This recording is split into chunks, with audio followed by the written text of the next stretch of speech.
Welcome back to the deep dive. Our mission, as always, is to take the source material you find interesting, the articles, the dialogues, and really distill it all down. We give you that shortcut to genuine, well-informed knowledge. And today, we're focusing on something that feels simple on the surface, but is actually, incredibly complex. It is. We're talking about the vocabulary and, I guess, the grammar we use when we talk about our social lives. We're getting into the fundamental language of friendship. Exactly. And if you're working on expanding your English vocabulary, especially in social situations, this deep dive is, well, it's pretty much custom made for you. It really is. We use words like friend or, acquaintance every single day. Right. But we don't always think about what those words actually represent. They're like containers for this whole world of psychological needs, energy management, and even long-term commitment. And our source material for this is just fantastic. We've been looking at excerpts from a conversation between two friends, Maya and Leo. It's from a piece called Connecting Hearts, a dialogue on the language of friendship. The dialogue is designed to be very clear, which is perfect for our purposes. It's a great learning tool, but it's also incredibly rich in behavioral insights. So our mission today is pretty straightforward. We're going to pull out those key vocabulary words and concepts, everything from how we categorize the people in our lives to the unspoken rules of compromise. And we're going to give you the full analysis. We want you to walk away not just knowing the definitions of these words, but really understanding the social strategy that's hidden inside them. This is a deep dive into social fluency. We're going to unpack this great list of words that Maya and Leo helped us define, and we'll see how they apply to the core dynamic of their own friendship. Let's jump right in. Okay. So the conversation between Maya and Leo, it kicks off right in the middle of a big life change for Maya. She's been incredibly busy, and she explains that it's because she's actively trying to change her social structure. This immediately introduces the vocabulary of, growth and effort. And her approach is so proactive. That's the first real insight here. She didn't just sit back and wait for friends to appear. Not at all. She went out and joined a hiking club and a cooking class. She's deliberately engaging with the world to get a specific social outcome. And that outcome is captured perfectly in two key phrases. Maya says she is trying to expand her circle of friends. Okay, let's break those down. Well, expand is simple enough on the surface. The definition is just, to make something bigger or larger. But the behavioral side of it is so much more complex. Precisely. We don't really need a dictionary for the word expand, do we? But what we do need to analyze is the mental and the social cost of that action. What does it really take? Exactly. To expand your circle of friends, which we can define as sort of the group of people you are close with, your core group, the people you rely on, that requires a huge amount of effort. It's like overcoming social inertia. That's a great way to put it. It requires vulnerability, putting yourself out there. It requires effort, scheduling. It means showing up to that hiking club again and again, even after a long week at work, until those new connections actually stick. And that kind of effort, it really speaks to a very specific type of social motivation, one that's deeply tied to personality. It is. And Leo's response is the perfect illustration of the other side of the coin. Right. He hears about all her activities, and his immediate reaction is, that sounds tiring to me. And that one phrase, it's like a linguistic trigger. It unlocks our understanding of the two core personality types they represent. You could call them the two poles of socializing. Leo immediately reveals he's an introvert. He defines this as a person who likes being alone or in quiet places. But the crucial part of that definition, the thing you have to understand, is the energy exchange. Right. It's not about being shy. Not at all. It's about energy. For an introvert like Leo, being around a lot of people, especially new people, makes them feel tired. It literally drains their battery.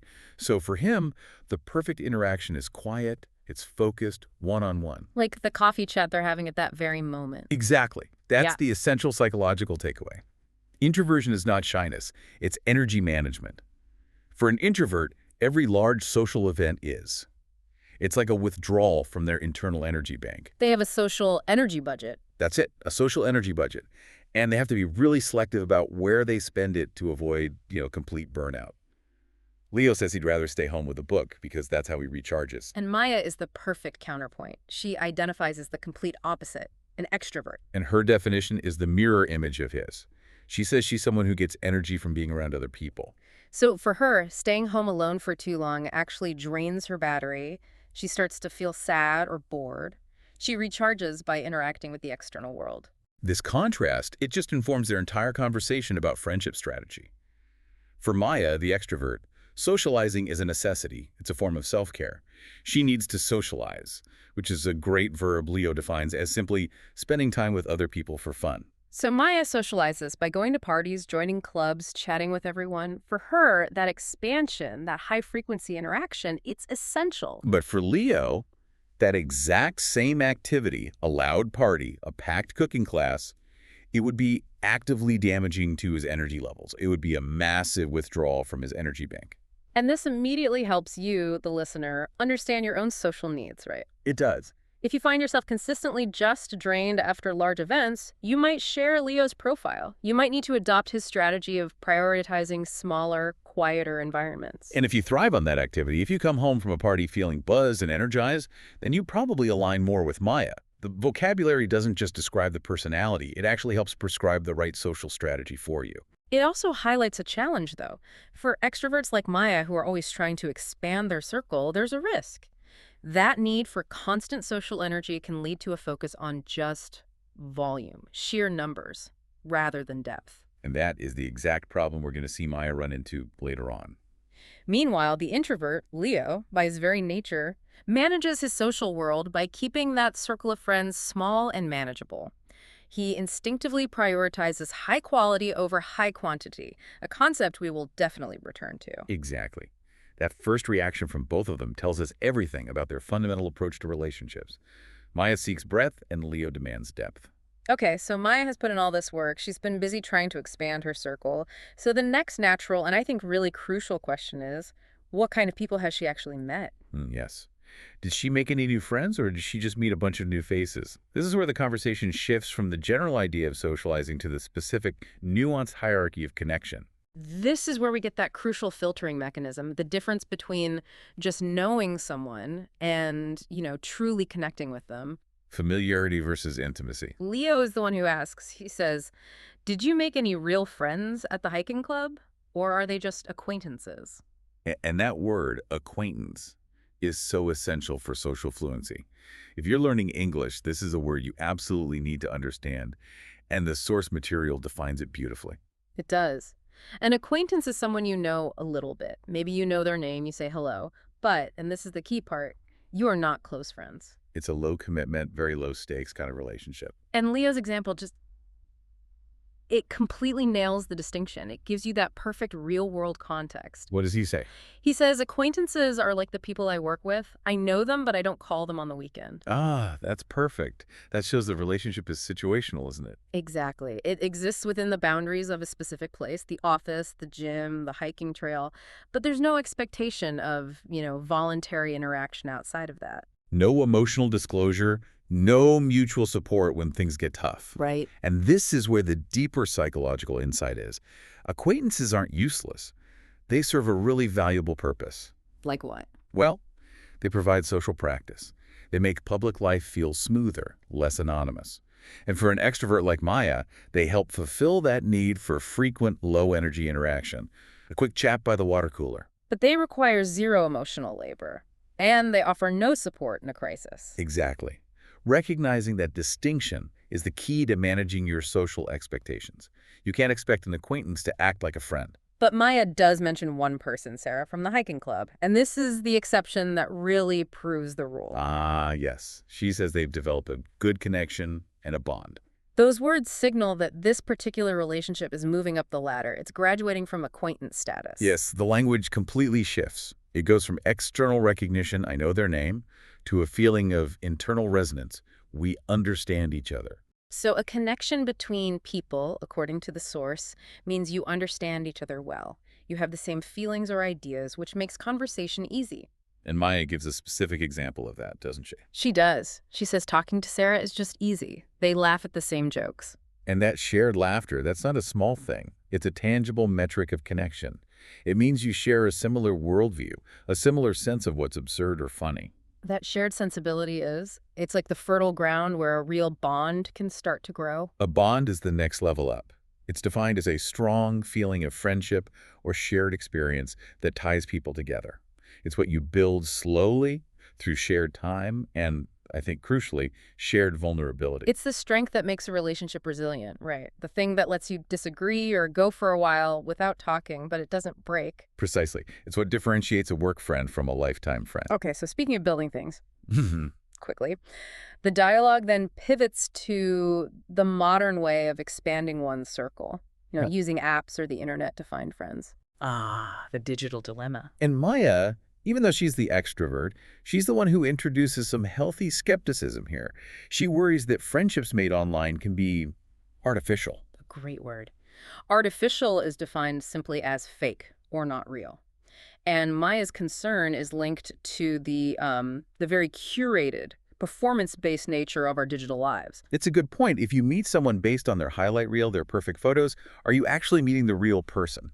And if the relationship starts on that basis, Maya argues it almost inevitably becomes superficial. Now, this is a high-value word for anyone listening. Superficial. Its definition really holds the key to Maya's big learning moment later on. Superficial means only looking at the surface, not deep.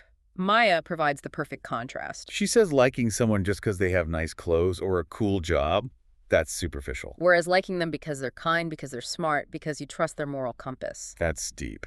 And this section is so vital because it connects the personality types introvert and extrovert back to the actual outcomes of their relationships. How so? Well, Maya, the extrovert, she's driven to expand the quantity of her connections. Yeah. But she has to constantly be on guard against just accumulating a lot of superficial acquaintances. While Leo, the introvert, he naturally avoids that risk because he's so selective from the start. Exactly. He requires a deep connection almost immediately because the social cost of engaging in a superficial relationship is just too high for his energy budget. So the language here gives us the tools to analyze the trade-offs, doesn't it? The different social strategies. Speed and breadth on one side versus depth and quality on the other. Exactly. We've seen that moving from acquaintance to friend requires time, vulnerability, a strong connection. But what happens after that bond is formed? What are the behaviors that sustain it? That brings us to the pillars of trust. Yes. So we've watched this progression from, external knowledge to a real internal connection. And now Leo lays out what he sees as the non-negotiable requirement for maintaining that bond. Trust. It all comes down to trust. He insists that a good friend must be reliable. Reliable. What a powerful word. It's defined as being trustworthy. They do what they say they will do. And I think it's more than just a quality of a friend, isn't it? It feels like the foundational currency of the entire relationship ecosystem. That's a great way to put it. Without reliability, the whole structure just collapses. And Leo gives two different kinds of examples, which I think is brilliant because they show the two dimensions of reliability. The first is the crisis dimension. Right. He says, if they are reliable, they will answer a call at 2:00 a.m. because you have a problem. That's the big one, the high-stakes test of commitment, the my car broke down in the middle of nowhere test. But the second dimension he mentions is maybe even more important, just because it happens more often. He talks about the mundane dimension. The everyday stuff. The everyday stuff. He says, if we plan to meet at 10:00, they arrive at 10:00. It's that consistency in the small things, isn't it? That's what builds the confidence you need for the big crisis moments. Absolutely. If a friend is constantly late or always canceling plans, how can you possibly trust them when you genuinely, desperately need them?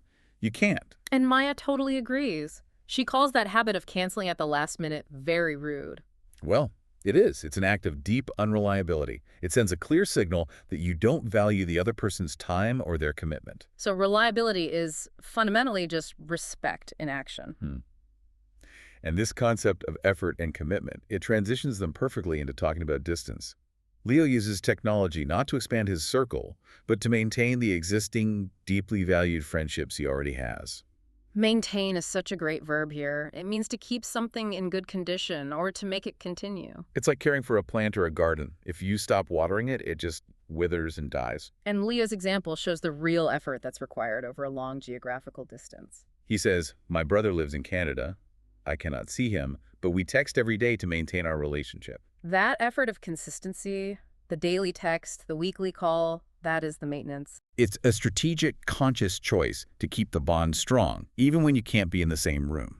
Okay, so what happens when that maintenance is tested? Not by distance, but by friction, by a fight.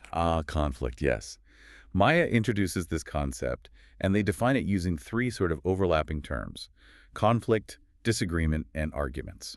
All three basically describe a situation where two people are fighting or, just don't agree. And Maya's maturity really shines here. She accepts that conflict is just, it's inevitable in any deep, meaningful relationship, so she doesn't focus on avoiding it. She focuses on the resolution strategy. She says she tries to resolve it quickly. To resolve something means to fix the problem, to find a solution. And the primary tool that Maya uses to resolve a conflict is to be the first one to apologize. To apologize means, of course, to say, I am sorry, and Maya admits this is incredibly hard to do. Especially, she says, when you think you are right. That's the key, isn't it? That action of prioritizing the resolution over being right is the hallmark of valuing the relationship, the bond, above your own ego in that moment. It's a profound act of respect for the friendship itself. But let me just challenge that for a second. Because while Maya's approach seems really mature, I wonder if there's a risk there. What do you mean? Well, if Maya, the extrovert who needs the company of her friends, always apologizes first, even when she feels she's right, isn't she risking an unhealthy imbalance? Doesn't she risk just becoming a doormat, sacrificing her own needs to maintain the peace? That is a critical nuance, you're right. We have to ask, is her apology a sign of strength and emotional regulation? Or is it a sign of a fear of abandonment? Exactly. A truly healthy friendship would require both people to practice resolution and apology. And Leo's strategy is a bit different. He focuses less on ending the conflict and more on preventing its most damaging forms. How does he do that? By not being judgmental. Judgmental describes a person who criticizes others quickly. And Leo sees this as a major threat to reliability and trust. If a friend makes a huge mistake, he consciously resists the urge to tear them down or be overly critical. The opposite of being judgmental is, of course, being supportive. And supportive means helping and encouraging them. And Leo's example for this is just brilliant. He says, imagine a friend loses their job. Right. A judgmental person might say, well, you should have worked harder, or I told you that was a bad move. But a supportive friend, Leo says, would say, don't worry, you will find a new one. I will help you. That supportive language, it reinforces the friendship bond. It signals, I am your ally, we're in this together. Whereas judgmental language is a form of betrayal, really. It undermines the safety and the reliability that you need for a deep connection. So while Maya focuses on resolving the conflict when it arrives, Leo focuses on creating the emotional safety that minimizes the potential damage from conflict in the first place. And you really need both, don't you? Conflict resolution from Maya's side and emotional safety from Leo's. Both are essential pillars of trust. Absolutely. Okay, so we've covered how friendships start, how they deepen, how they survive a crisis. Now we need to get into the long game. The management phase. Right, how we manage the structure of a relationship over decades, which includes setting limits, making adjustments, and, understanding when relationships just naturally end. And Maya opens this part of the discussion by asking Leo about his friends from primary school. It's a way of introducing the concept of natural separation. This leads them to a lovely and, I think, very necessary idiomatic phrase, grew apart. This is such a useful piece of vocabulary because it covers the non-dramatic end of a relationship. There's no big fight, no betrayal. So when friends grew apart, it means they change as people. Maybe their interests change or they move to different cities and the friendship slowly stops. The passive vocabulary item, there's no blame, no one's at fault. It's just divergent paths. It captures that quiet sadness of when life just sort of intervenes if you don't actively maintain the bond like Leo does with his brother, and your lives just go in different directions. The friendship simply fades. It shows that relationships aren't permanent fixtures. They're like living things that require continuous mutual engagement to survive. And what makes that continuous engagement easier? Common interests. That's the glue. Yes. Common interests are defined as things that both people like, such as hobbies. Leo mentions that a colleague of his also likes video games, and they can talk for hours about it. And those shared passions, they provide an immediate, accessible entry point for socializing. It makes the maintenance feel fun and effortless rather than like an obligation. But even with shared interests, Leo highlights his need for strict separation and structure. And this is where he introduces what is, I think, arguably the most vital modern social concept in their entire conversation. Boundaries. Boundaries. They define them as limits or lines you draw to protect yourself and your privacy. This is absolutely critical vocabulary, especially for an introvert like Leo, but honestly, it's necessary for everyone managing the demands of modern life. And he gives specific, actionable examples of his boundaries, which is so helpful. He does. He says, I don't check my work email on the weekend. That's a professional boundary, protecting his personal time. Then he says, if a friend calls me too late at night, I don't answer. And that's a personal boundary, protecting his sleep and his energy. Let's just link this back to what we were saying about reliability for a second. Okay. Leo's strict boundaries actually enable his long-term reliability. How do you mean? By not checking work email on the weekend, he recharges his battery. He ensures that when a friend like Maya truly needs him on a Monday, he has the capacity and the energy to be fully present and supportive. Ah, I see.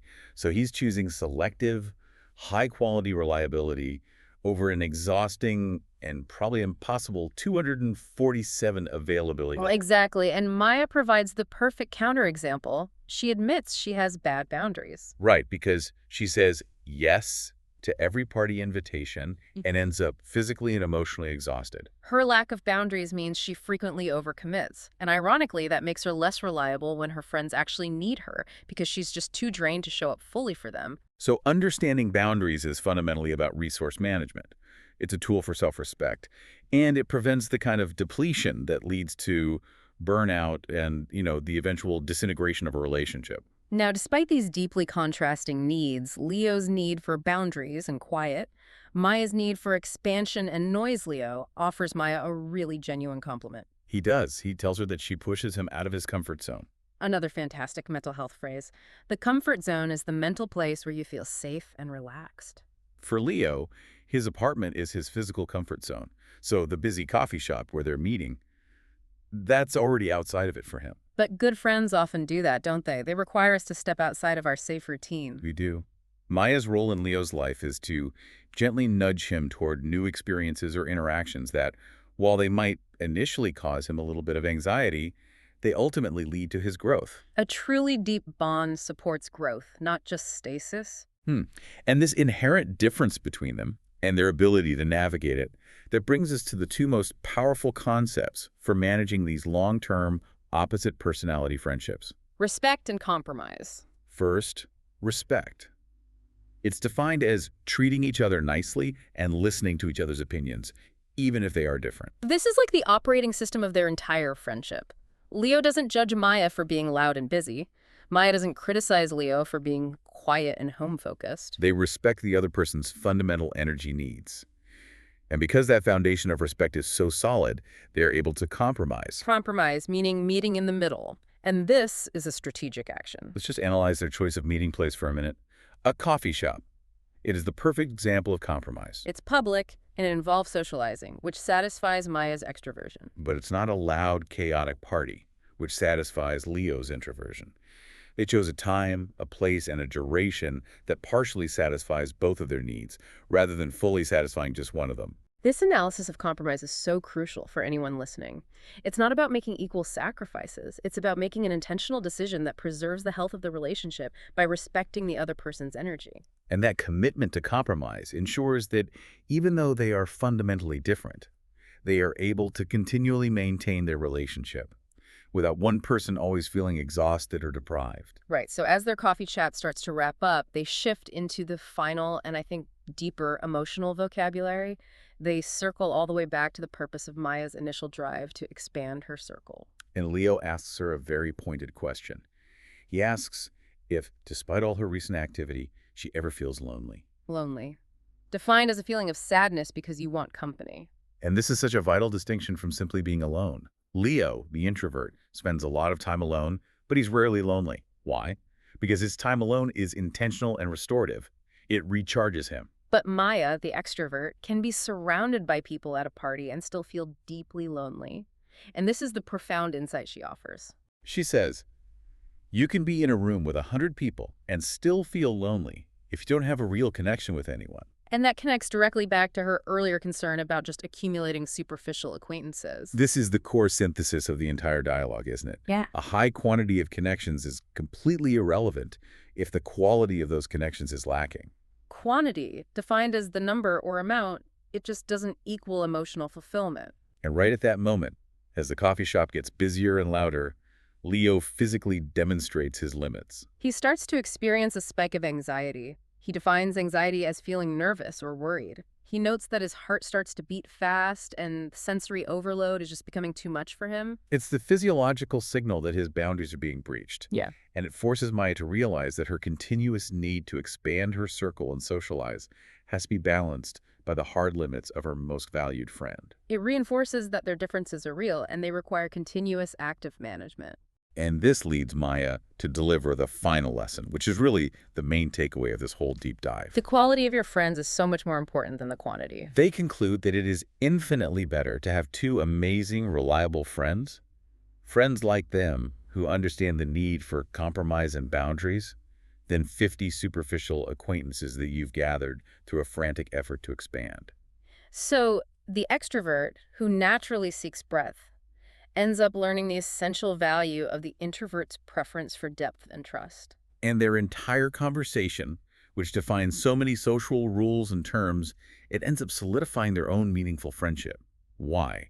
Because they were able to discuss these deep, sensitive topics and needs openly. They use the language of friendship to strengthen their own connection. It's beautifully circular. It is. Now, we have to talk about the final perfect anecdote that wraps up their chat. It illustrates the difference between technical unreliability and real emotional support so wonderfully. Ah, yes, the wallet. The wallet.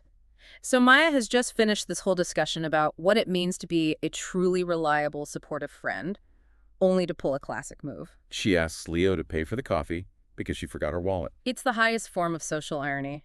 I mean, in the immediate transactional sense, Maya is being completely unreliable. She failed the 10 a.m. appointment test of fiscal commitment. She did. But Leo's immediate, completely non-judgmental response, that is what friends are for. It just shows his deep, supportive nature. His response demonstrates that the high-level reliability of their bond means you forgive the small technical failures. True reliability means being covered by your friend when you mess up, not being criticized for it. And that anecdote just perfectly encapsulates the difference between a superficial relationship and a deep connection, doesn't it? An acquaintance might be annoyed. They might ask for the money back immediately. But a true friend recognizes that occasional failures are just a given and that their role is to provide non-judgmental support. And their final plan: to meet at the quiet tea shop next week. The ultimate illustration of a working compromise.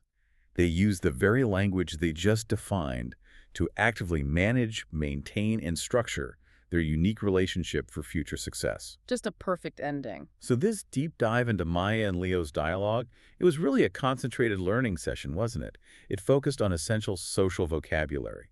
We defined the social strategies needed to expand your circle. The huge psychological difference between an introvert and an extrovert, and that crucial distinction separating a mere acquaintance from a genuine connection. We analyzed the behaviors that form the foundation of trust, being fundamentally reliable, having the maturity to resolve a conflict. And the absolute importance of establishing healthy boundaries for managing your own resources. We contrasted the superficial with the deep and emphasized how respect for each other's differences is really the only way to achieve a necessary compromise. For you, the listener, understanding these words provides a really sophisticated analytical framework. Yeah. It helps you understand why your friendships feel the way they do. And it gives you the language you need to better articulate your own needs, whether you're trying to find more friends or, just seeking to better maintain the amazing ones you already have. The source material really proves that the most resilient and the deepest friendships often exist between people with completely different, almost opposing personalities, like the social butterfly Maya and the quiet, reserved Leo. Their ability to make this work relies so heavily on mutual accommodation. It does. So this raises an important question for you to mull over in the coming days. Is compromise the only thing that makes these opposite friendships work? Or is it simply a deep underlying respect for those differences that allows the compromise to happen in the first place? Think about your own friendships that rely on finding that delicate balance between your needs and theirs. A truly critical thought to chew on. Thanks for joining us for this deep dive into the language of friendship. We'll see you next time.